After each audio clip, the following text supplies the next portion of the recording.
سلامتی ہے ان آنکھوں پہ جو ہدایت پہ نظریں جمائے بیٹھی ہیں، ان کانوں پہ جو ذکر خیر کے منتظر رہتے ہیں، اور ان قدموں پہ جو ہدایت کی راہ پہ گامزن ہیں۔ امت کے اندر رائج نقطہ نظر ہے اسراء اور معراج کے واقعے کے حوالے سے۔ آپ مسلمان گھرانے میں پیدا ہوئے، ہم بھی بچپن میں یہی سنتے چلتے آئے، پھر جب پڑھنا لکھنا شروع کیا، کتابوں میں کھولا تو وہاں بھی لکھا ہے کہ رسول اللہ صلی اللہ علیہ وسلم کو جسمانی طور پر معراج کی سیر کروائی گئی، پہلے مسجد حرام سے مسجد اقصی لے جا کے، براق موجود تھے، یہ سب چیزیں آپ نے بھی سنی ہوں گی۔ یہ مجھے بتائیے گا کہ یہ جو چیزیں آپ ہم سنتے تھے، آپ نے کہاں سے ان واقعات اور یہ جو رائج نقطہ نظر ہے اس سے کوئی اختلاف کیا، اور وہ اختلاف پیدا کیسے ہوا؟ میں پہلے آپ کو یہ عرض کر دوں کہ اس معاملے میں جو بھی میرا نقطہ نظر ہے، اور میں نے اس کو اپنی تفسیر میں بیان بھی کیا ہے، میں اس میں متفرد نہیں ہوں۔ اچھا، یعنی آپ اکیلے نہیں ہیں اس میں؟ آپ جانتے ہوں گے نا، کہا جاتا ہے کہ فلاں معاملے میں فلاں شخص کا تفرد ہے، تو اس طرح کی بات نہیں ہے۔ یعنی اس واقعے کے بارے میں ہمارے ہاں سلف خلف کے جو مواقف رہے ہیں، میرا موقف بھی اگر آپ غور کریں گے تو اصول کے لحاظ سے وہی ہے۔ اچھا، لیکن اس کی جو توضیح و تشریح استاذ امام امین احسن اصلاحی نے اپنی تفسیر تدبر قرآن میں کی ہے، میں اس کو لفظ بلفظ درست سمجھتا ہوں۔ یعنی ایسا نہیں ہے کہ اس میں نے کوئی منفرد رائے قائم کی ہے۔ میرے جلیل القدر استاذ نے تدبر قرآن میں اس مسئلے پر کلام کیا ہے۔ ظاہر ہے سورہ بنی اسرائیل کی تفسیر جو شخص بھی لکھے گا یہ چیز زیر بحث آئے گی۔ ٹھیک، وہاں انہوں نے جو کچھ لکھا ہے میں نے اسی کا خلاصہ اپنی تفسیر میں کر دیا ہے، نہ اس سے ایک حرف زائد کہا ہے نہ ایک حرف کم کہا ہے۔ تو اس لیے یہ درست ہے کہ میں اس میں ذرا مختلف نقطہ نظر رکھتا ہوں، لیکن یہ ایسا نہیں ہے کہ وہ میرا نقطہ نظر ہے۔ یعنی اصول میں وہ سلف خلف سب کا نقطہ نظر ہے، اور توضیح و تشریح میں یہ عرض کر رہا ہوں کہ وہ تدبر قرآن میں تفصیل کے ساتھ بیان ہوا ہے۔ بعض اور اہل علم بھی اس زاویے سے دیکھتے ہیں، میں نے بھی اسی نقطہ نظر کو اختیار کیا، اس لیے کہ وہ دلائل پر مبنی ہے، وہ قرآن مجید پر مبنی ہے، وہ حدیث کے صحیح مطالعے پر مبنی ہے۔ آپ مجھ سے اس کے دلائل پوچھ سکتے ہیں، استاد امام سے بھی پوچھ سکتے ہیں، لیکن یہ بات کہ میں اس میں متفرد ہوں یہ صحیح نہیں ہے۔ ٹھیک، یہ میں نے یہ عرض کر دیا کہ صورتحال یہ ہے۔ اس صورتحال کو اگر آپ سمجھتے ہیں تو اس کے بعد آپ اجازت دیں، اگر کوئی اور سوال باقی نہیں ہے تو میں آپ کے سامنے اس کی توضیح کر دیتا ہوں کہ وہ نقطہ نظر کیا ہے۔ سب سے پہلے تو میں یہ گزارش کروں گا کہ جس وقت ہم کسی چیز کا مطالعہ کرتے ہیں، ہم قرآن مجید سے کسی چیز کو سمجھنا چاہتے ہیں، حدیث سے کسی چیز کو سمجھنا چاہتے ہیں، تو سب سے پہلے ہمیں اپنے ذہن کو خالی کر لینا چاہیے۔ اچھا، اگر آپ خالی ذہن ہو کر نہیں جائیں گے تو آپ اپنے خیالات پڑھتے رہیں گے۔ قرآن مجید کے سامنے سرنگوں ہو کر یہ جاننے کی کوشش کرنی چاہیے کہ وہ کیا بات بیان کر رہا ہے۔ حدیث کی کتابیں آپ کھولیں تو اسی طرح محققانہ نظر کے ساتھ دیکھنا چاہیے کہ وہاں کیا بات بیان ہوئی ہے، کن سندوں سے بیان ہوئی ہے، کن لوگوں نے بیان کی ہے، ان میں کوئی باہمی اختلافات تو نہیں ہے، آپ نے سب روایات کو جمع کر لیا ہے، آپ جو نتیجہ نکال رہے ہیں وہ درست نتیجہ ہے۔ یہ ساری چیزیں جتنی ہیں یہ ملحوظ رکھنی چاہیے۔ پہلی بات، بنیادی بات یہ ہے۔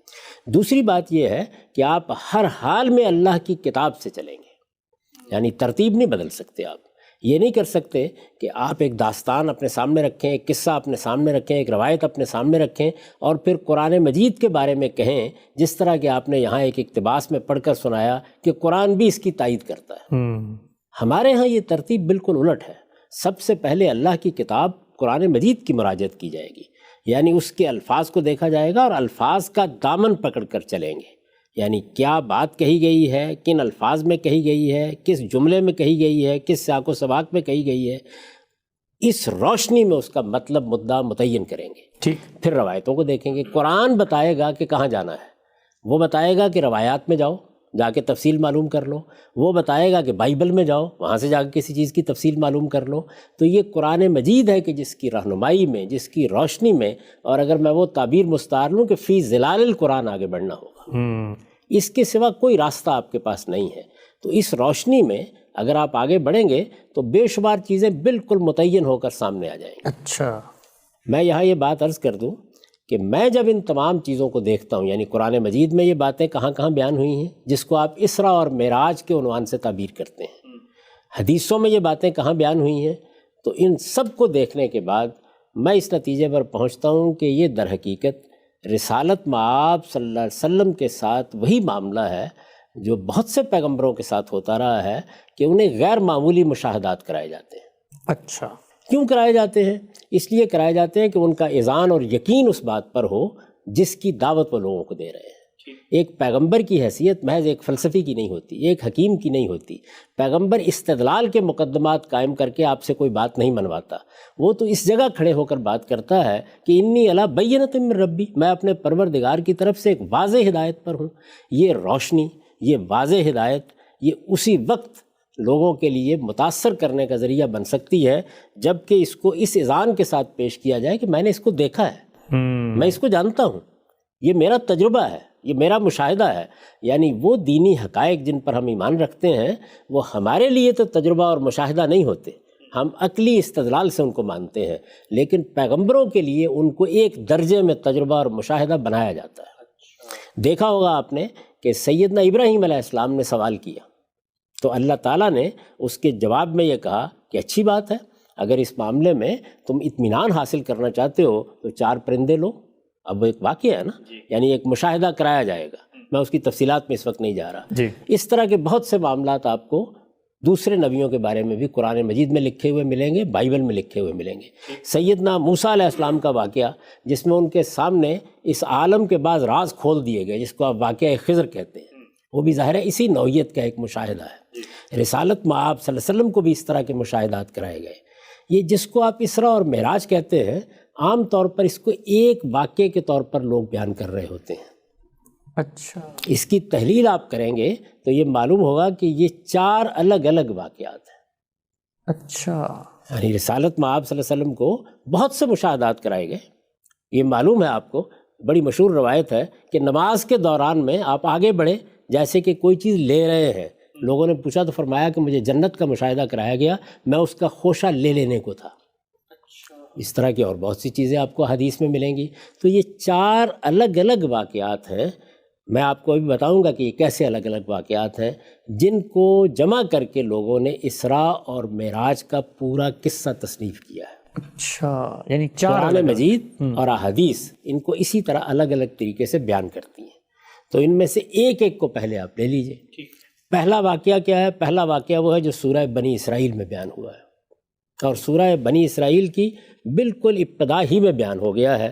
میں آپ کے سامنے اپنی تفسیر البیان سے اس کا ترجمہ رکھ دیتا ہوں، آپ پر واضح ہو جائے گا کہ قرآن مجید نے اس کو کس طرح بیان کیا۔ ایک ہی آیت ہے جس میں یہ بیان کیا گیا ہے، اور یہ سورہ بنی اسرائیل کی پہلی آیت ہے۔ اچھا، ارشاد فرمایا ہے، سبحان الذی اسریٰ بعبدہ لیلا من المسجد الحرام الی المسجد الاقصی الذی بارکنا حولہ لنریہ من آیاتنا انہ هو السمیع البصیر۔ ہر عیب سے پاک ہے وہ ذات جو اپنے بندے کو ایک رات مسجد حرام سے اس دور کی مسجد تک لے گئی جس کے ماحول کو ہم نے برکت دی ہے تاکہ اس کو ہم اپنی کچھ نشانیاں دکھائیں، بے شک وہی سمیع و بصیر ہے۔ ٹھیک، یہ واقعہ ہے، بس ایک اتنا ہی آیت بیان ہے۔ ہوا ہے، اچھا، ایک ہی آیت ہے، اتنا ہی بیان ہوا ہے۔ یعنی یہ واقعہ کہیں تفصیل سے نہیں قرآن مجید نے بیان کیا۔ اس میں کیا کہا گیا ہے کہ ایک رات اللہ تعالیٰ رسالت مآب صلی اللہ علیہ وسلم کو مسجد حرام سے، یعنی وہ مسجد جو سیدنا ابراہیم کی مسجد ہے جس کو آپ بیت اللہ کہتے ہیں، وہاں سے مسجد اقصیٰ لے گئے۔ ٹھیک، پیش نظر کیا تھا؟ پیش نظر یہ تھا کہ اللہ کی کچھ نشانیاں ہیں جو آپ کو وہاں دکھائی جائیں گی۔ ٹھیک، اور یہ کہا گیا ہے کہ ہم نے ایسا کیوں کیا؟ اس لیے کیا کہ انہ هو السمیع البصیر، بے شک وہی سمیع و بصیر ہے۔ میں اس وقت اس کی توضیح نہیں کر رہا، یہ ایک واقعہ ہے اور اتنا ہی قرآن مجید نے بیان کیا ہے۔ یہ آپ دیکھیے کہ اس سے زائد کوئی بات نہیں کہی گئی۔ جو زائد باتیں ہیں وہ آگے چل کے زیر بحث آئیں گی کہ وہ کیا ہیں، کب کہی گئی ہیں، کس طرح کہی گئی ہیں۔ اتنی بات یہاں بیان ہوئی ہے۔ اگر آپ روایتوں میں بھی اس کو دیکھیں تو آپ پر یہ واضح ہو جائے گا کہ اتنا ہی واقعہ ہے جس کو الگ سے بیان کیا جاتا ہے۔ اچھا، اس واقعے میں سوالات بھی پیدا ہو سکتے ہیں، آپ بعض توضیحات بھی طلب کر سکتے ہیں، لیکن ان سے فی الحال صرف نظر کریں۔ ٹھیک، ایک واقعہ ہی ہے۔ یہ ایک واقعہ ہے۔ اب ظاہر ہے کہ اس واقعے کے بارے میں یہ سوال پیدا ہوتا ہے کہ یہ کیا بیداری میں ہوا یا کسی اور حالت میں آپ کو لے جایا گیا؟ یہ سوال پیدا ہوتا ہے۔ جب آپ پڑھتے ہیں تو الفاظ سے اس کا بھی احتمال سامنے آتا ہے کہ یہ بیداری میں ہوا ہو، اور قرآن مجید اور بائبل اور دوسرے صحائف کو جب آپ دیکھتے ہیں تو اس کا بھی احتمال ہوتا ہے کہ یہ کوئی رویا ہو، یہ کوئی روحانی تجربہ ہو۔ 2 احتمالات تھے۔ قرآن مجید کثیر دلالہ ہے، وہ جب کسی چیز کو بیان کرتا ہے اور بیان کر کے لوگوں تک اس کا ابلاغ کرنا چاہتا ہے تو کوئی ابہام باقی نہیں رہنے دیتا۔ چنانچہ ہم یہ دیکھتے ہیں کہ اسی سورہ بنی اسرائیل کی آیت 60 میں آگے جا کر یہ بالکل واضح کر دیا ہے کہ یہ ایک رویا تھا، یعنی خواب تھا۔ میں اس پر بعد میں بات کروں گا کہ رویا کا مطلب کیا ہے، رویا سے کیا مراد ہے، یہ سب آگے جا کے زیر بحث آئے گا۔ پہلے یہ اصولی بات سمجھ لیجئے کہ اس میں میرے کوئی رائے قائم کرنے، آپ کے کوئی رائے قائم کرنے کا کوئی سوال ہی باقی نہیں رہے گا۔ قرآن نے واضح بتا دیا، قرآن مجید نے بالکل واضح طور پر بتا دیا ہے۔ یہ استاذ امام کی تفسیر تدبر قرآن ہے۔ تدبر قرآن میں اسی سورہ بنی اسرائیل میں یہ چیز زیر بحث آئی ہے۔ اب یہ سن لیجئے کہ وہ کیا کہتے ہیں اس کے بارے میں۔ وہ یہ کہتے ہیں کہ رہا یہ سوال کہ یہ جو کچھ آپ کو دکھایا گیا، یعنی کیا، یہ کہ مسجد حرام سے مسجد اقصیٰ تک رات میں آپ کو لے جایا گیا تاکہ اللہ کی بہت سی نشانیاں آپ کے سامنے واضح کی جائیں۔ ٹھیک، رہا یہ سوال کہ یہ جو کچھ آپ کو دکھایا گیا رویا میں دکھایا گیا یا بیداری میں، تو اس سوال کا جواب اسی سورہ میں آگے قرآن نے خود دے دیا۔ اچھا، یعنی قرآن نے خود دے دیا ہے۔ اور میں نے عرض کیا یہ کون سی آیت ہے؟ اسی سورہ بنی اسرائیل کی آیت 60۔ آیت 60، وہ آیت کیا ہے؟ وَمَا جَعَلْنَا الرُّؤْيَا الَّتِي أَرَيْنَاكَ إِلَّا فِتْنَةً لِلنَّاسِ، اور ہم نے اس رویا کو جو ہم نے تمہیں دکھائی لوگوں کے لیے فتنہ بنا دی۔ ٹھیک، یہ رویا وہی رویا ہے جس کا ذکر اوپر ہو چکا، جس کی وضاحت میں اس سے پہلے کر چکا ہوں۔ اس کو خود قرآن نے رویا قرار دیا۔ رویا پر ہم بعد میں بات کریں گے کہ اس کی نوعیت کیا ہوتی ہے۔ خود قرآن نے رویا قرار دیا ہے۔ آپ یہ سوال کر سکتے ہیں کہ کیا استاذ امام نے اس آیت سے استشہاد کیا ہے؟ میں یہ عرض کرتا ہوں کہ اس امت کے تمام جلیل القدر مفسرین یہی بات کہتے ہیں کہ یہ رویا تھا، یہ رویا تھا۔ اچھا، جلیل القدر مفسرین یہی بات کہتے ہیں کہ یہ قرآن مجید پہ جو واقعہ بیان ہوا ہے سورہ بنی اسرائیل کی آیت 60 میں اسی کا ذکر ہے۔ یعنی اسی کو ریفر کر رہی ہے آیت 60 جو پہلی آیت میں واقعہ بیان ہوا ہے۔ اس لیے کہ عربیت میں اس کے سوا کوئی گنجائش نہیں ہے۔ وہ کیسے جی؟ اس لیے کہ جب آپ ایک واقعہ بیان کرتے ہیں اور پھر الف لام کے ساتھ کسی چیز کو اس طرح لاتے ہیں تو اس میں کوئی دوسری رائے ہو نہیں سکتی۔ میں وہ بھی آپ کے سامنے پیش کر دیتا ہوں۔ یہ دیکھیے، یہ ابن کثیر ہے جی، آپ جانتے ہیں کہ ابن کثیر معصور تفسیر نقل کرتے ہیں، یعنی صحابہ کی تفسیریں، تابعین کی تفسیریں، ان سے پہلے کے جو علماء ہیں ان کی تفسیریں اجماعی رائے سے کبھی انحراف نہیں کرتے، اور عام طور پر روایتی طبقے میں اس کو مستند ترین تفسیر مانا جاتا ہے۔ ایسے ہی ہے۔ ابن کثیر نے ابن جریر کا خلاصہ کیا۔ ابن جریر میں وہ سب اقوال جمع کر دیے گئے ہیں جو اس زمانے تک صحابہ کے، تابعین کے، تبع تابعین کے یا دوسرے اہل علم کے ان کو ملے ہیں۔ یہ بار بار اس کا حوالہ دیتے ہیں، اس لیے کہ وہ پہلا مجموعہ ہے۔ اس آیت پر تبصرہ کرتے ہوئے دیکھیے یہ کیا کہہ رہے ہیں۔ یہ کہہ رہے ہیں کہ یہ جو آیت 60 جس کے الفاظ یہ ہیں کہ وما جعلنا الرؤیا التی ارینک، یہ جو ہم نے رویا تمہیں دکھائی ہے، اوپر پہلے وہ رویا بیان ہو گیا ہے، اس کے بعد اللہ تعالیٰ نے فرمایا کہ یہ رویا جو ہم نے تمہیں دکھائی ہے۔ اب یہ اس کے اوپر بات کر رہے ہیں کہ بعض لوگوں نے اس رویا کی کچھ اور تفسیر کرنے کی کوشش کی، اچھا، لیکن ابن جریر نے ان کو قبول نہیں کیا۔ یہاں سے بات شروع کر رہے ہیں، ان کے الفاظ سن لیجئے۔ کہتے ہیں وَلِحَاظِ اختار ابن جریر ان المراد بذالک لیلۃ الاسراء، یعنی یہ دلائل ہیں جن کی وجہ سے ابن جریر نے یہی بات اختیار کی ہے کہ اس سے مراد، یعنی اس الرؤیا سے مراد لیلۃ الاسراء ہے، وہی رات میں مسجد حرام سے مسجد اقصیٰ تک لے جانے کا واقعہ جو پہلی آیت میں بیان جو پہلی آیت میں بیان ہوا ہے۔ اس کے بعد دیکھیے کیا کہتے ہیں کہ کیوں قال لاجماع الحجہ من اہل التاویل علی ذالک اے فی الرؤیا، اس لیے کہ جتنے بھی بڑے بڑے مفسرین ہیں ان میں سے جن کو حجت کی حیثیت حاصل ہے، ہم کہتے ہیں نا غزالی کو حجت الاسلام، یعنی بڑے بڑے جتنے مفسرین ہیں، اکابر مفسرین جن کو حجت کی حیثیت حاصل ہے، وہ سب یہی رائے رکھتے ہیں۔ ٹھیک، تو اب میں نے آپ سے عرض کیا تھا نا کہ سلف و خلف میں جلیل القدر محققین کا یہی نقطہ نظر ہے۔ ٹھیک، وہ نقطہ نظر کیا ہے؟ وہ یہ ہے کہ سورہ بنی اسرائیل کی ابتدا میں جو واقعہ بیان ہوا ہے اسی واقعے کو قرآن مجید نے اس سورہ کی آیت 60 میں رویا کہا ہے۔ ٹھیک، اس لیے اس میں تو کوئی اختلاف ہے ہی نہیں، قابل ذکر اختلاف نہیں ہے۔ میں نے عرض کیا کچھ لوگوں نے اختلاف کیا ہے، لیکن کوئی قابل ذکر اختلاف نہیں ہے۔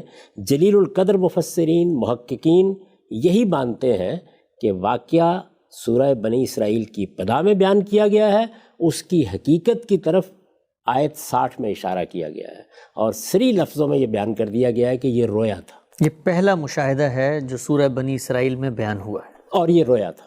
ٹھیک ہے۔ آپ جانتے ہیں کہ مولانا سید ابواللہ صاحب مودودی روایتی نقطہ نظری کے قائل ہیں۔ جو نقطہ نظر آپ نے بیان کیا ہے قرطبی کے حوالے سے، قاضی ایاز کے حوالے سے، اسی طرح قدیم مفسرین کے حوالے سے، وہی ان کا نقطہ نظر ہے۔ لیکن اس آیت 60 کو تفہیم القرآن میں نکال کے دیکھیے، پہلا جملہ یہی ہے کہ رویا سے مراد معراج کا واقعہ، جو پہلی آیت میں بیان جو پہلی آیت میں بیان ہو گیا۔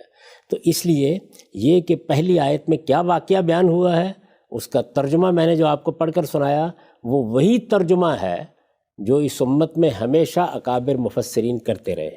میں پھر عرض کر دوں کہ یہ معاملہ نہیں ہے کہ اگر اکابر مفسرین نہ کرتے تو اختلاف نہیں ہو سکتا، میں حقیقت کی طرف توجہ دلا رہا ہوں، وہی ترجمہ، اس میں کوئی اختلاف نہیں ہے۔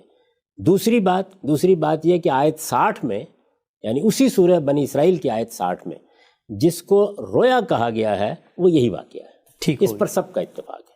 اب رویا سے مراد کیا ہے، رویا کس معنی میں ہے، رویا عربی زبان میں کس معنی میں ہوتا ہے، قرآن مجید کس معنی میں استعمال کرتا ہے، اس پر ہم بعد میں بات کر لیں گے۔ پہلے اس بنیادی بات کو سمجھ لیجیے۔ میں نے یہ بھی عرض کر دیا کہ یہی نقطہ نظر ہے جو استاذ امام نے اختیار کیا، تفسیر تدبر قرآن میں اس کی وضاحت کی، بہت تفصیل کے ساتھ اس پر لکھا، میں نے اسی کا خلاصہ کیا ہے۔ میں اس معاملے میں متفرد نہیں، یہ پہلا واقعہ ہے۔ اور پھر عرض کر دوں کہ اتنا ہی بیان ہوا ہے، یعنی قرآن مجید میں اس سے زائد کوئی تفصیلات نہیں ہیں۔ حدیث میں بھی اگر آپ غور کر کے دیکھیں گے، جیسے کہ بعد میں بحث میں واضح ہو جائے گا، اس سے زائد کوئی تفصیلات نہیں ہیں، اتنا ہی واقعہ ہے۔ دوسرے واقعے کی طرف آئیے، وہ بھی قرآن میں بیان ہوا ہے، اور وہ سورہ نجم میں ہے، دوسرا اور تیسرا واقعہ۔ یہ دونوں واقعات سورہ نجم میں کس سلسلے میں زیر بحث آئے ہیں، وہ خود سورہ کا سیاق بتا دیتا ہے۔ یعنی موضوع یہ ہے کہ لوگ یہ خیال کرتے ہیں کہ رسالت مآب صلی اللہ علیہ وسلم نے یہ کیا دعویٰ کر ڈالا ہے کہ جبریل میرے پاس آئے ہیں اور وحی مجھ پر کی گئی ہے اور مجھے پیغمبر بنایا گیا ہے، یہ کیا بات ہے؟ قرآن مجید اس کا جواب دے رہا ہے، اور یہ کہتا ہے کہ وَالنَّجْمِ إِذَا هَوَىٰ مَا ضَلَّ صَاحِبُكُمْ وَمَا غَوَىٰ وَمَا يَنطِقُ عَنِ الْهَوَىٰ إِنْ هُوَ إِلَّا وَحْيٌ يُوحَىٰ عَلَّمَهُ شَدِيدُ الْقُوَىٰ ذُو مِرَّةٍ فَاسْتَوَىٰ وَهُوَ بِالْأُفُقِ الْأَعْلَىٰ ثُمَّ دَنَا فَتَدَلَّىٰ فَكَانَ قَابَ قَوْسَيْنِ أَوْ أَدْنَىٰ فَأَوْحَىٰ إِلَىٰ عَبْدِهِ مَا أَوْحَىٰ مَا كَذَبَ الْفُؤَادُ مَا رَأَىٰ أَفَتُمَارُونَهُ عَلَىٰ مَا يَرَىٰ۔ تارے گواہی دیتے ہیں جب وہ گرتے ہیں کہ تمہارا رفیق نہ بھٹکا ہے نہ بہکا ہے، یعنی رسالت مآب صلی اللہ علیہ وسلم کے بارے میں وضاحت فرمائی ہے۔ وہ اپنی خواہش سے نہیں بولتا، یہ قرآن تو ایک وحی ہے جو اسے کی جاتی ہے، اس کو ایک زبردست قوتوں والے نے تعلیم دی ہے، یعنی جبریل امین نے اس کو ایک زبردست قوتوں والے نے تعلیم دی ہے، جو بڑا صاحب کردار، بڑا صاحب حکمت ہے، چنانچہ وہ نمودار ہوا۔ اب یہ دیکھیے، یہ مشاہدہ ہے، یہ تیسرا مشاہدہ ہے، معاف کیجیے گا دوسرا مشاہدہ ہے۔ چنانچہ وہ نمودار ہوا اس طرح کہ وہ آسمان کے اونچے کنارے پر تھا، یعنی جبریل کی ملاقات ہو رہی ہے، وہ اس طرح کہ وہ آسمان کے اونچے کنارے پر تھا، پھر قریب ہوا اور جھک پڑا، یہاں تک کہ 2 کمانوں کے برابر یا اس سے کچھ کم فاصلہ رہ گیا۔ پھر اللہ نے وحی کی اپنے بندے کی طرف، جو وحی کی، جو کچھ اس نے دیکھا وہ دل کا وہم نہ تھا۔ اب کیا تم اس چیز پر اس سے جھگڑتے ہو جو وہ آنکھوں سے دیکھ رہا ہے؟ یعنی قرآن مجید نے یہ بھی بیان کر دیا کہ یہ مشاہدہ کیسے ہوا، یہ انہی آنکھوں سے ہوا۔ وہاں کیا کہا ہے، وہ ایک رویا تھا، یہاں کیا فرمایا ہے، وہ ان آنکھوں سے دیکھ رہا تھا، اور زمین پہ دیکھ رہا تھا، اسی لیے اور زمین پر کھڑے ہوئے دیکھ رہا تھا۔ افق سے نمودار ہوئے جبریل امین، یہ بتایا گیا کتنے قریب آ گئے، اس کی پوری تصویر کھینچ دی گئی ہے۔ تو یہ دوسرا مشاہدہ ہے۔ اس کے بعد تیسرا دیکھیے، وَلَقَدْ رَآهُ نَزْلَةً أُخْرَىٰ عِندَ سِدْرَةِ الْمُنتَهَىٰ عِندَهَا جَنَّةُ الْمَأْوَىٰ إِذْ يَغْشَى السِّدْرَةَ مَا يَغْشَىٰ مَا زَاغَ الْبَصَرُ وَمَا طَغَىٰ لَقَدْ رَأَىٰ مِنْ آيَاتِ رَبِّهِ الْكُبْرَىٰ۔ اور اس نے ایک مرتبہ پھر یعنی ایک مشاہدہ، اب یہ دوسرا، اس سورہ میں دوسرا، اور اگر ہم اس مشاہدے کو بھی شامل کر لیں جو سورہ بنی اسرائیل میں زیر بحث آ چکا ہے تو تیسرا۔ اور اس نے ایک مرتبہ پھر اسے سدرۃ المنتہا کے پاس اترتے دیکھا ہے جس کے پاس ہی جنت الماوا ہے۔ جب سدرہ پر چھا رہا تھا جو کچھ کے چھا رہا تھا، اس کی نگاہ نہ بہکی نہ بے قابو ہوئی، اس نے اپنے پروردگار کی بڑی بڑی نشانیاں دیکھی ہیں۔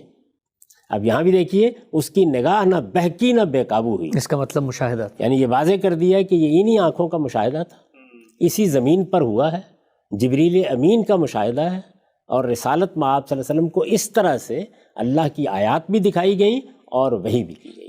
یہ 3 مشاہدات ہیں، یعنی 2 سورہ نجم میں بیان ہوئے ہیں، اور ایک میں عرض کر چکا کہ اس سے پہلے اسراء اور جو معراج جس کو کہا جاتا ہے سورہ بنی اسرائیل میں بیان کیا گیا ہے۔ ٹھیک، 3 ہو گئے۔ جی، اب چوتھے مشاہدے کو آپ سنیے جی، اور یہ دیکھیے کہ اس میں کیا بات بیان کی گئی ہے۔ چوتھا مشاہدہ ہے کہ جو بخاری میں ایک روایت میں بیان کیا گیا ہے۔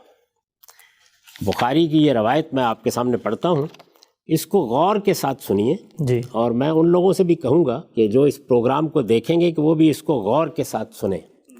اس میں وہ چوتھا مشاہدہ کیسے بیان کیا گیا ہے۔ ایک لمبی روایت ہے، اور یہ انس بن مالک سے، رسالت مآب صلی اللہ علیہ وسلم کے جلیل القدر صحابی ہیں، آپ کے ساتھ ایک خصوصی تعلق رکھتے ہیں، انہوں نے یہ واقعہ بیان کیا ہے۔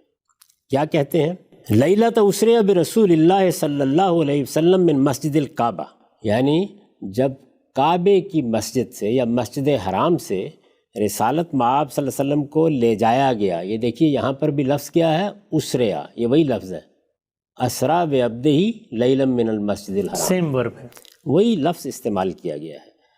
وہ رات جس میں رسالت مآب صلی اللہ علیہ وسلم کو مسجد کعبہ سے لے جایا گیا، انہو جاؤ ثلاثۃ نفر قبل ان یوحی الیہ، یہ کہتے ہیں کہ اس کی ابتدا رسالت مآب صلی اللہ علیہ وسلم کی طرف جب وحی کی گئی اس سے بھی پہلے ہو گئی تھی۔ اچھا، یہ بہت دلچسپ بات ہے، اس پر بعد میں ہم تفصیلی گفتگو کریں گے۔ وہ یہ کہتے ہیں کہ انہو جاؤ ثلاثۃ نفر قبل ان یوحی الیہ، یعنی رسالت مآب صلی اللہ علیہ وسلم کی طرف وحی سے پہلے ایسا ہوا کہ 3 لوگ آپ کے پاس آئے۔ کس وقت آئے؟ وہ ہوا نائم فی المسجد الحرام، رسول اللہ صلی اللہ علیہ وسلم مسجد حرام میں سوئے ہوئے تھے۔ اچھا، قال اولہم ایہم ہوا، ان میں سے ایک نے کہا وہ کون سے ہیں؟ فقال اوسطہم ہوا خیرہم، درمیان والے نے یہ کہا کہ جو سب سے بہتر ہیں۔ فقال آخرہم خذوا خیرہم، دوسرے نے یہ کہا کہ جو سب سے بہتر ہیں بس انہیں لے جائیے۔ فکانت تلک اللیلہ، بس اس رات میں اتنی ہی بات ہوئی، اس سے زیادہ کچھ نہیں ہوا۔ فلم یراہم حتی اتوہ لیلۃ اخری، اس کے بعد رسالت مآب صلی اللہ علیہ وسلم کو کوئی ایسا تجربہ پیش نہیں آیا، یہاں تک کہ یہی تینوں اصحاب ایک دوسری رات میں آئے۔ اور کیا صورتحال تھی؟ فیما یرا قلبہ، ایک ایسی صورتحال میں جس میں دل دیکھ رہا تھا، وہ تنام و عینہ، لیکن آنکھیں سو رہی تھی۔ اچھا، یعنی ایک دوسری رات میں وہ آئے۔ وہ دوسری رات کتنے برس بعد ہوئی، کب ہوئی، یہ معلوم ہے کہ اس کی تحقیق میں کوئی حتمی رائے اب تک بھی نہیں دی جا سکی، لیکن بہرحال اس روایت میں یہ بیان کیا گیا ہے کہ اس وقت رسالت مآب صلی اللہ علیہ وسلم سوئے ہوئے تھے، دل دیکھ رہا تھا، ولا ینام قلبہ، اور پیغمبر کا دل کبھی نہیں سوتا۔ وَكَذَلِكَ الْأَنْبِيَاءُ، سب نبیوں کے ساتھ یہی معاملہ ہے، تنام اعینہم ولا تنام قلوبہم، ان کی آنکھیں سوتی ہیں، ان کے دل کبھی نہیں سوتے۔ ٹھیک، فلم یکلموہ حتی احتملوہ، انہوں نے کوئی بات نہیں کی بلکہ رسالت مآب صلی اللہ علیہ وسلم کو اٹھا لیا۔ فوضعوا عند بئر زمزم، اور وہاں سے لے جا کے زمزم کے کنویں کے پاس آپ کو رکھ دیا۔ فتولہ منہم جبریل، پھر جبریل نے آپ کو اپنی تحویل میں لے لیا۔ فشک جبریل ما بین نہرہ الی لبتہ، جبریل نے سینے سے لے کر حلق تک یہ حصہ چیر ڈالا۔ حتی فرغ من صدرہ و جوفہ، جو کچھ پیٹ میں تھا اور سینے میں تھا وہ سب نکال دیا۔ فغسلہ من ماء زمزم بیدہ، اور پھر اپنے ہاتھوں سے نبی صلی اللہ علیہ وسلم کو زمزم کے پانی کے ساتھ غسل دیا، حتیٰ ان کا جوفہ ہو، یہاں تک کہ آپ کا پیٹ پوری طرح صاف کر دیا۔ کس چیز سے صاف کر دیا؟ کوئی ذکر نہیں۔ عام طور پر اہل علم یہ سمجھتے ہیں کہ وہ جتنی چیزیں انسان کے اندر بشری تقاضوں سے ہوتی ہے، کینہ ہے، حسد ہے، دشمنی ہے، یا اور اس طرح کی چیزیں ہیں، وہ سب نکال دیں۔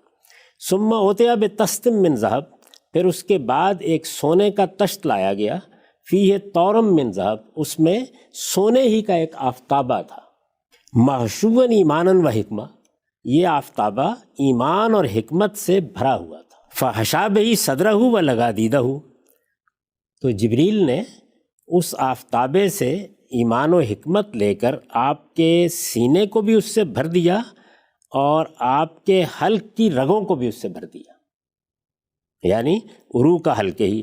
ثم اطبقہ، پھر سینے کو سی دیا۔ ثم عرج بہ الی السماء الدنیا، پھر رسول اللہ کو لے کے وہ سمائے دنیا کی طرف پرواز کر گئے۔ اچھا، ثم عرج بہ الی السماء الدنیا فضرب بابا من ابوابها، وہاں جا کے انہوں نے آسمان کے دروازوں میں سے ایک دروازے کو کھٹکھٹایا۔ فنادوا اہل السماء، اوپر سے آواز آئی، آسمان کے فرشتوں کی آواز آئی، من ھذا، کون آیا ہے؟ فقال جبریل، انہوں نے کہا کہ جبریل ہوں۔ جیسے ہم لوگ کہیں جاتے ہیں دروازہ کھٹکھٹاتے ہیں تو کہتے ہیں نا کہ فلاں ہے، من ھذا، فقال جبریل، انہوں نے جواب دیا جبریل، قالوا ومن معک، آپ کے ساتھ کون ہے؟ قال مائی محمد، میرے ساتھ محمد ہیں۔ قال وقد بعث، اوپر سے پوچھا گیا کیا ان کو بلایا گیا ہے؟ قال نعم، انہوں نے کہا کہ ہاں ان کو بلایا گیا ہے۔ قالوا فمرحبا بہ واہلا، تو پھر خیر مقدم ہے۔ ظاہر ہے عربی زبان میں یہ مرحباً، اہلاً، یہ خیر مقدم کے الفاظ ہیں، آپ جانتے ہیں۔ فیستبشر بہ اہل السماء، اہل السماء آسمان والے ان کے آنے پر بہت خوش ہیں۔ لا یعلم اہل السماء بما یرید اللہ بہ فی الارض حتی یعلمہم، یہاں پر ایک توضیحی جملہ ہے کہ یہ بات کہ کسی کو اللہ تعالیٰ نے بلایا ہے یا کوئی معاملہ ہوا ہے تو آسمان کے فرشتوں کو اس وقت تک اس کی خبر نہیں ہوتی جب تک اللہ تعالیٰ خود اطلاع نہیں دیتے۔ ایسے ہی ہوتا ہے، یہ گویا ایک یوں سمجھ لیجئے کہ دفع دخل مقدر ہے کہ یہ کیوں پوچھ رہے ہیں، کیا ان کو معلوم نہیں تھا؟ تو وہ بتاتے ہیں کہ ان کو بھی نہیں معلوم تھا۔ فوجد فی السماء الدنیا آدم، تو اس پہلے آسمان میں، آسمان دنیا میں یعنی قریبی آسمان یا پہلا آسمان کہیے، اس میں کس کو دیکھا؟ آدم علیہ السلام کو دیکھا۔ فقال لہ جبریل، جب آدم علیہ السلام کو دیکھا تو جبریل نے کہا ھذا ابوک، یہ آپ کے والد ہیں، ابو الآباء ہیں، یعنی رسالت میں آپ صلی اللہ علیہ وسلم کو جبریل نے تعارف کرایا، یہ آپ کے والد ہیں، ھذا ابوک۔ فسلم علیہ، تو آپ نے ان کو سلام کیا، فسلم علیہ ورد علیہ آدم، جبریل نے پہلے یہ کہا کہ فسلم علیہ، ان کو سلام کیجیے، آپ یہ آپ کے والد ہیں، آپ انہیں سلام کیجیے۔ سلام کیا اور سلام کا سیدنا آدم نے جواب دیا۔ وقال مرحبا واہلا بابنی، اور انہوں نے کہا کہ میرے بیٹے کا خیر مقدم ہے۔ نعم الابن انت، آپ کتنے اچھے بیٹے ہیں۔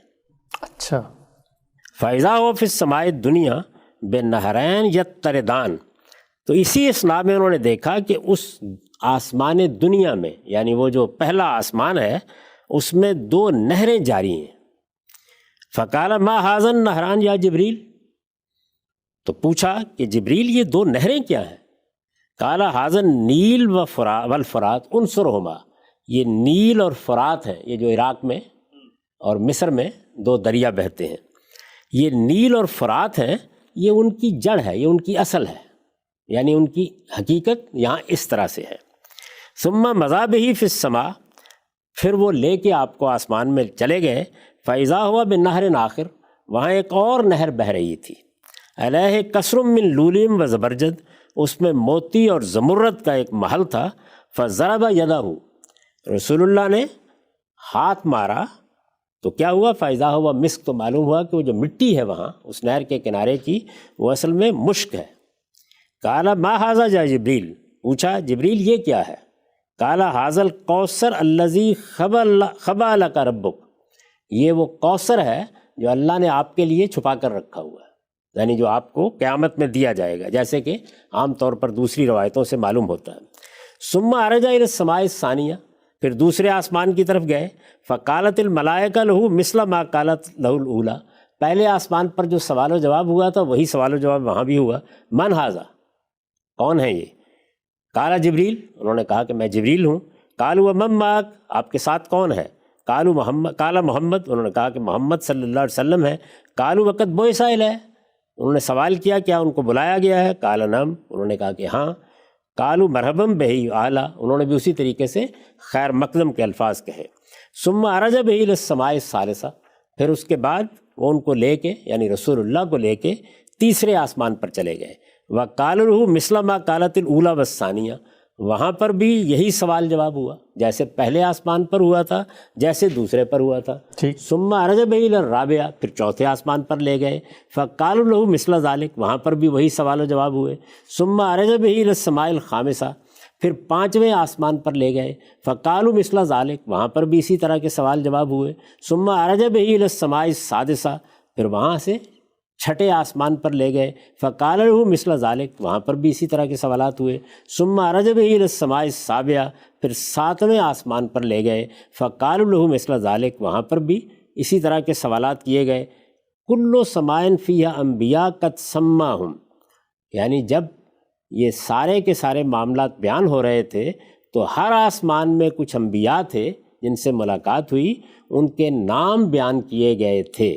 یہ کہتے ہیں کہ فَأَوْحَيْتُ مِنْهُمْ إِدْرِيسَ فِي الثَّانِيَةِ، میں جو یاد رکھ سکا ہوں ان میں سے تو وہ یہ ہے کہ ادریس سے ملاقات ہوئی تھی دوسرے آسمان میں، وہارون فی الرابعہ، اور چوتھے آسمان پر ہارون سے ملاقات ہوئی تھی، وآخر فی الخامسہ لم احفظ اسمہ، اور پانچویں پر بھی کسی سے ملاقات ہوئی تھی لیکن مجھے اس کا نام یاد نہیں رہا۔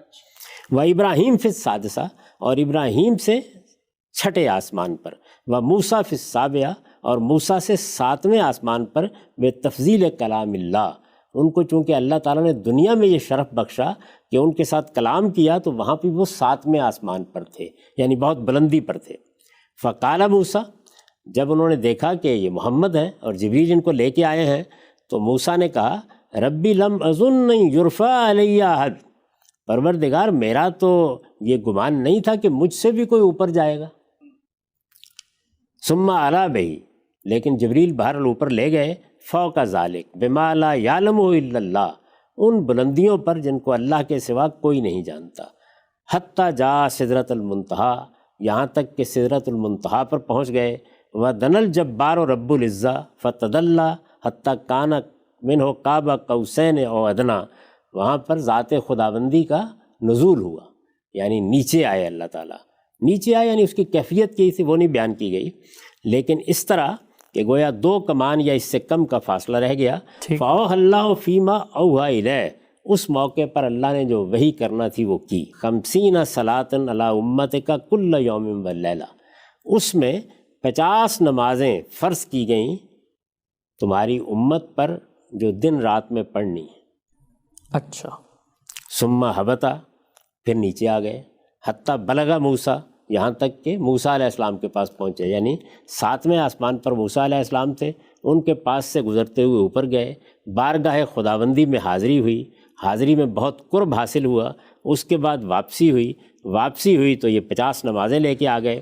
اب جب نیچے آئے، ثم ہبط حتیٰ بلغ موسیٰ، نیچے آئے یہاں تک کہ موسیٰ کے پاس پہنچ گئے، فاحتبسہ موسیٰ، تو انہوں نے روک لیا۔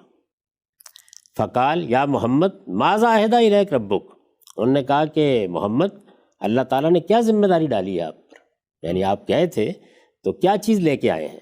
قال عہد الی 50 صلاۃ کل یوم ولیلہ، یہ ہر دن رات میں، یہ 24 گھنٹوں میں 50 نمازیں ہیں جو ہم پر فرض کر دی گئی ہیں۔ قال ان امتک لا تستطیع ذلک، انہوں نے فرمایا کہ تمہاری امت یہ نہیں پڑھ سکے گی، یہ اس کے بس کی چیز نہیں ہوگی، فرجے لوٹ جاؤ۔ فَلْيُخَفِّفْ، کہ تمہارا پروردگار اس میں تمہارے لیے اور تمہاری امت کے لیے تخفیف کر دے۔ فَالْتَفَتَ النَّبِيُّ إِلَىٰ جِبْرِيلَ، رسول اللہ صلی اللہ علیہ وسلم نے جبریل کی طرف دیکھا، كَأَنَّهُ يَسْتَشِيرُهُ فِي ذَلِكَ، گویا کہ اس معاملے میں مشورہ کرنا چاہتے ہیں کہ کیا مجھے جانا چاہیے، دوبارہ پوچھنا چاہیے۔ فَأَشَارَ إِلَيْهِ جِبْرِيلُ أَن نَّعَمْ إِن شِئْتَ، تو جبریل نے اشارہ کیا کہ ٹھیک ہے آپ جائیے اگر آپ کی خواہش ہے تو۔ فعلا بہی الجبار، تو پھر وہ لے کے اسی جگہ ذات خداوندی کے پاس پہنچ گئے، یعنی بارگاہ میں چلے گئے۔ کالا وہ ہوا مکانہ ہو، پھر اسی جگہ پر جہاں پہلے ملاقات ہوئی تھی اسی جگہ کھڑے ہو کر رسول اللہ صلی اللہ علیہ وسلم نے کہا یا ربی خفف عنا، پروردگار ہمارے لیے اس میں تخفیف کر دیجئے، کمی کر دیجئے، ذمہ داری کم کر دیجئے۔ فإن امتی لا تستطیع ھذا، اس لیے کہ میری امت اس کی طاقت نہیں رکھتی۔ فوضع عنہ 10 صلوات، تو اللہ تعالیٰ نے 10 نمازیں کم کر دی۔ اچھا، ثم رجع الی موسیٰ، پھر لوٹ کے آئے، فاحتبسہ، تو انہوں نے پھر روک لیا۔ فلم یزل یرددہ موسیٰ الی ربہ حتی صارت الی 5 صلوات، اسی طریقے سے وہ لوٹاتے رہے، ایسے ہی یہ واپس جاتے رہے یہاں تک کہ 5 نمازیں رہ گئیں، یعنی بار بار تخفیف کی، کمی کرنے کی درخواست کی گئی اور وہ منظور ہوتی چلی گئی یہاں تک کہ 5 نمازیں رہ گئیں۔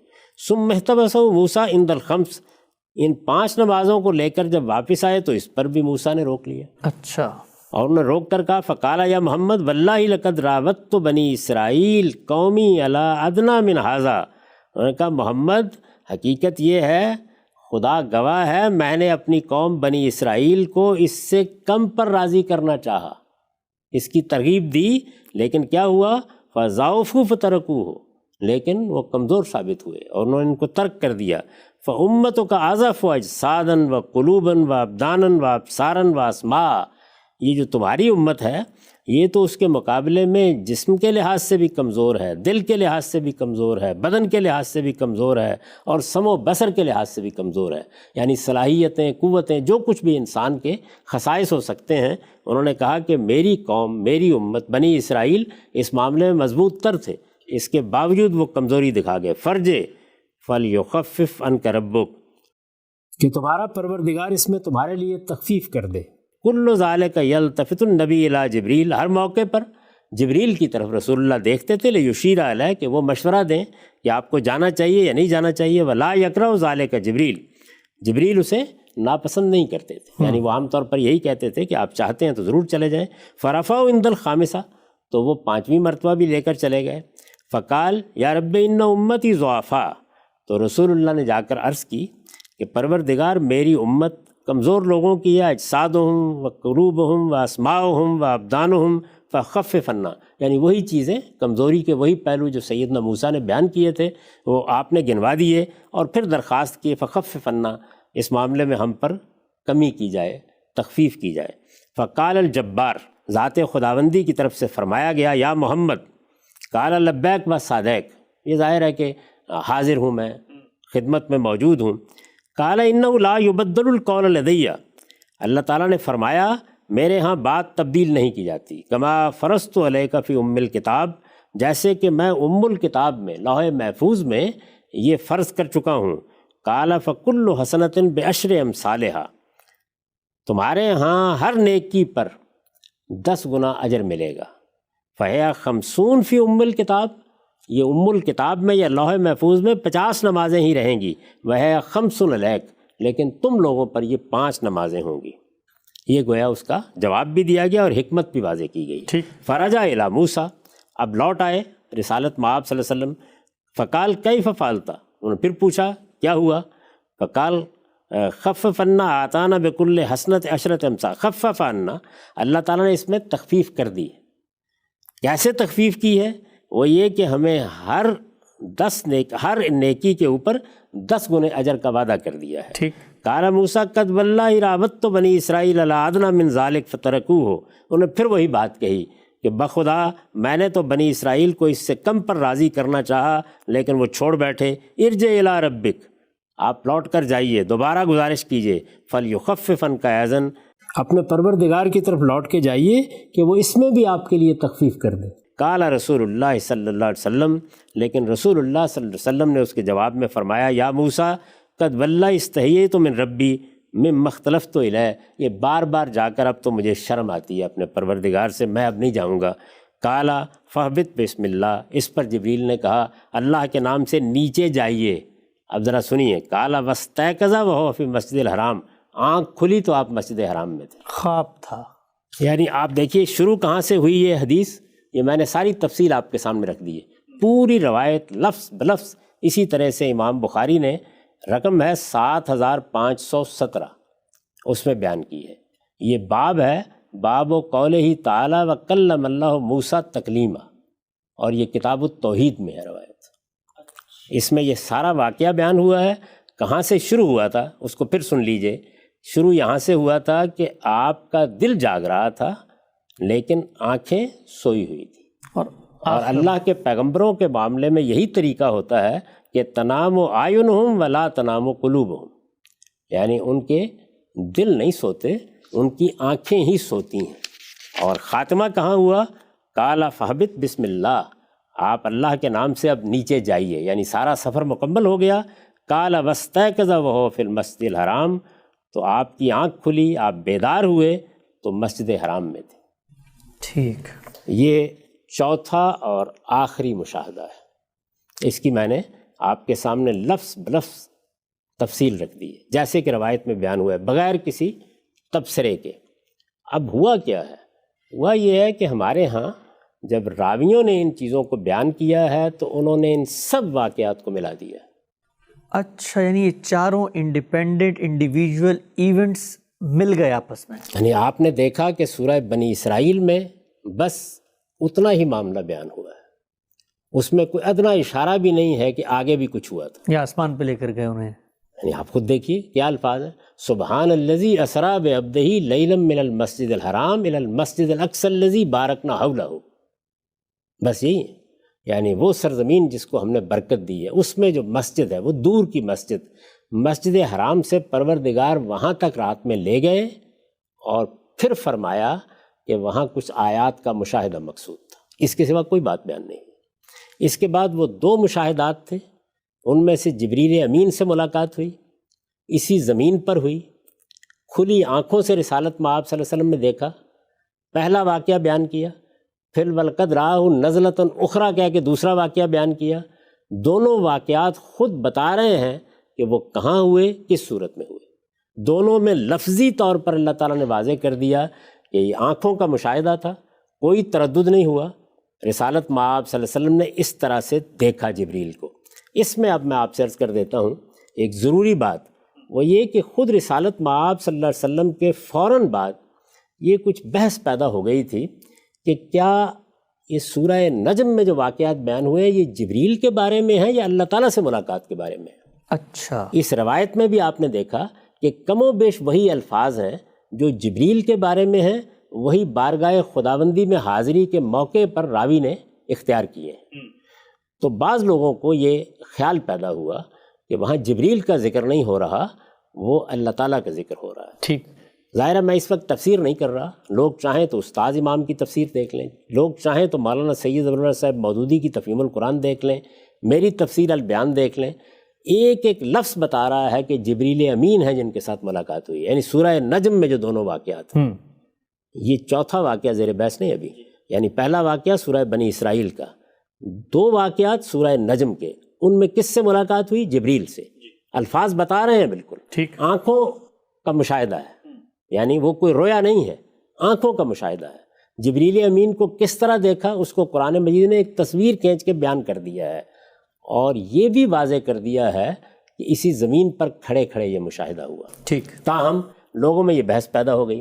جب یہ بحث پیدا ہوئی تو سیدہ عائشہ کے پاس لوگ گئے، ام المومنین رضی اللہ عنہ، ان کے پاس گئے اور جا کر ان سے یہ پوچھا کہ آپ کیا کہتی ہیں اس معاملے میں۔ سورہ نجم کے جو 2 ایونٹس ہوئے ان میں رسالت مآب صلی اللہ علیہ وسلم کو جو مشاہدہ کرایا گیا اس پر بعض لوگوں نے یہ ابہام پیدا کر دیا، یہ نقطہ نظر اپنا لیا کہ شاید اللہ تعالیٰ ہی سے، جس طرح یہ چوتھے واقعے میں آپ سو رہے تھے تو اللہ تعالیٰ کے ساتھ مکالمہ ہوا، تو سورہ نجم کی ان دونوں ایونٹس میں کس کا مشاہدہ کرایا گیا، اس کے بارے میں سیدہ عائشہ کی ایک روایت ہے۔ سیدہ عائشہ کی روایت ہے، یہ مسروق کی روایت ہے، اور اس میں سیدہ سے یہ پوچھا گیا ہے کہ کیا معاملہ ہوا تھا، تو وہ یہ کہتی ہیں کہ اس سے بڑا کوئی جھوٹ نہیں ہو سکتا اللہ پر کہ اس طرح کی بات کہی جائے کہ رسالت مآب صلی اللہ علیہ وسلم نے اللہ تعالیٰ کو دیکھا تھا۔ وہ یہ کہتی ہیں کہ یہ سورہ نجم میں جو دونوں واقعات بیان ہوئے ہیں، ان دونوں واقعات میں رسول اللہ صلی اللہ علیہ وسلم نے جبریل کو دیکھا تھا، اور کس طرح دیکھا تھا؟ اس طرح دیکھا تھا کہ وہ آسمان سے نیچے آ رہے ہیں، یعنی منحبت من السماء، اور اس میں رسول اللہ کے یہ الفاظ نقل ہوئے ہیں کہ 2 ہی مرتبہ میں نے جبریل کو اپنی آنکھوں سے اس طرح دیکھا ہے کہ وہ اپنی اصل صورت میں تھے. یعنی اس کے سوا جبریل جب ملتے رہے ہیں تو بالعموم اس کا طریقہ یہ رہا ہے کہ وہ انسانی صورت میں آ گئے. فرشتے سیدنا ابراہیم کے پاس بھی انسانی صورت میں آئے. رسالت مآب صلی اللہ علیہ وسلم کے ساتھ بھی جبریل امین کی ملاقات اس صورت میں ہوتی رہی. وحی کا طریقہ تو اختیار کیا ہی جاتا تھا، قرآن بھی لے کر آتے رہے. لیکن خود اس حدیث میں رسول اللہ صلی اللہ علیہ وسلم نے یہ فرمایا، اور یہ مسلم کی روایت ہے، خود رسول اللہ صلی اللہ علیہ وسلم نے یہ فرمایا ہے کہ یہ موقع تھا کہ جس میں میں نے، یعنی دونوں مرتبہ 2 واقعات بیان ہوئے ہیں، دونوں مرتبہ جبریل کو ان کی اصل صورت میں دیکھا، اور وہ پورے افق پر چھائے ہوئے تھے، زمین و آسمان پر چھائے ہوئے تھے.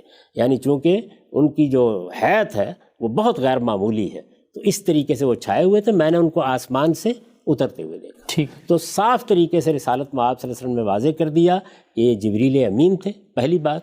دوسرے یہ کہ یہ بات واضح کر دی کہ آسمان سے اترتے ہوئے میں نے ان کو دیکھا تھا. سدرۃ المنتہا بھی آپ کے لیے زمینی پر کھڑے ہوئے کھول دی گئی، اور ان آنکھوں سے آپ نے گویا ان کو دیکھا کہ وہ کہاں ہے، سدرۃ المنتہا کہاں ہے، یہ دیکھا کہ جنت الماوا کہاں ہے. پھر وہ نیچے آئے اور انہوں نے وحی کی. ٹھیک. یہ بات مسلم کی روایت میں خود امام مسلم نے بیان بھی کر دی ہے، اس کو راویوں نے بیان کر دیا ہے. یہ مسروق کی روایت ہے، اس کو تمام علماء اسی طریقے سے تسلیم بھی کرتے ہیں. ٹھیک. تو اس سے یہ بات بالکل واضح ہو جاتی ہے، کوئی ادنیٰ درجے کا ابہام باقی نہیں رہتا کہ ان واقعات کی کیا نوعیت ہے. اب اگر آپ خلاصہ کر لیں اس ساری بات کا تو وہ خلاصہ کیا ہوگا کہ ایک واقعہ سورہ بنی اسرائیل میں بیان ہوا ہے، اس واقعے کو خود قرآن مجید نے رویا کہہ دیا ہے. 2 واقعات سورہ نجم میں بیان ہوئے ہیں، دونوں جبریل کے ساتھ اس زمین پر ملاقات کے واقعات ہیں. دونوں مشاہدات کی نوعیت یہ ہے کہ وہ ان کھلی آنکھوں سے کیے گئے ہیں، زمین پر کھڑے ہوئے کیے گئے ہیں. اس میں جبریل کو بھی اصل صورت میں دیکھا گیا ہے، اور جبریل امین دوسری مرتبہ سدرۃ المنتہا کے پاس تھے، تو یہ چیز بھی گویا زمینی پر کھڑے ہوئے آپ پر کھول دی گئی ہے. یہ بات الفاظ سے بھی واضح ہے، اس میں کوئی ادنیٰ تردد نہیں ہے. اور اس بات کو اس روایت میں رسالت مآب صلی اللہ علیہ وسلم نے سیدہ عائشہ کے استفسار پر وہ کہتی ہیں کہ میں وہ پہلی خاتون ہوں یا پہلی فرد ہوں جس نے اس معاملے میں خود رسول اللہ سے پوچھا. تو آپ نے بتایا کہ وہ جبریل امین تھے.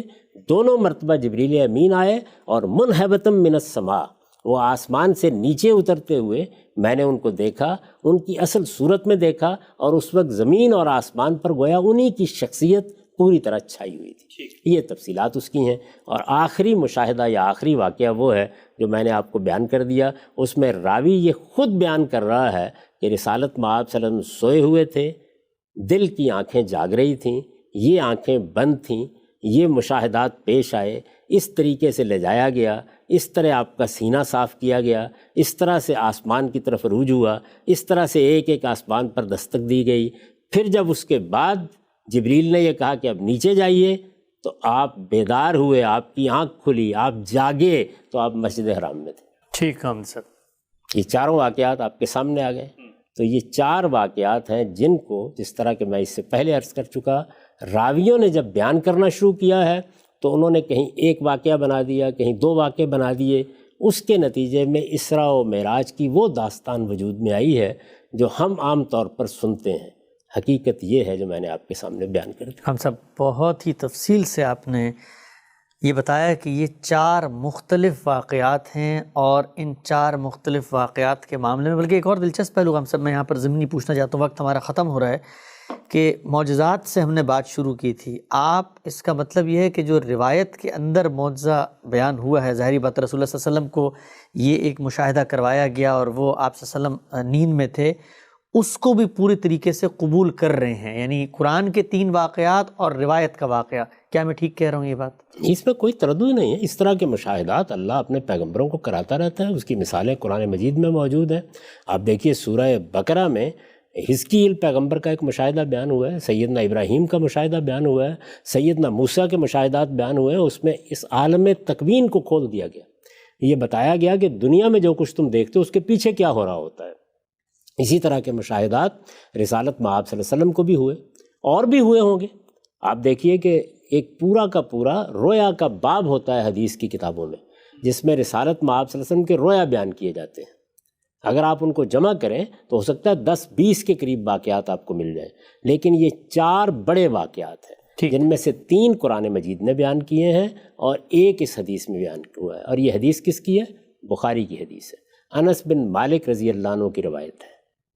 اس میں آپ نے پوری تفصیل دیکھ لی، یہ بھی بالکل صاف معلوم ہوتا ہے کہ ایک رویا ہے جو آپ کو اسی زمین کے اوپر دکھایا گیا، اور یہ سارا کا سارا واقعہ اس طریقے سے پیش آیا۔ تو خلاصے کے طور پہ 4 واقعات جو ہم نے یہاں پر ابھی سمجھے، ان میں سے 2 رویا ہیں اور 2 زمین پہ رسول اللہ صلی اللہ علیہ وسلم نے اپنی آنکھوں سے مشاہدہ کیا ہے، اور یہ بات بھی واضح ہو جاتی ہے کہ یہ سب الگ الگ واقعات ہیں، الگ الگ واقعات۔ یعنی آپ نے یہ سنی روایت پوری انس بن مالک کی، اس میں کہیں یہ نہیں بیان کیا گیا کہ رسول اللہ صلی اللہ علیہ وسلم کو وہاں سے لے جا کر پہلے بیت المقدس دکھایا گیا، پھر اس کے بعد وہاں سے آسمان کی طرف گئے، یعنی اس میں جو کچھ بھی مشاہدہ ہوا ہے وہ حرم میں اسی مقام پر ہونا شروع ہو گیا، ٹھیک ہم سب، اور براہ راست ہوا ہے، یعنی اس میں کوئی ذکر نہیں ہے اس روایت میں۔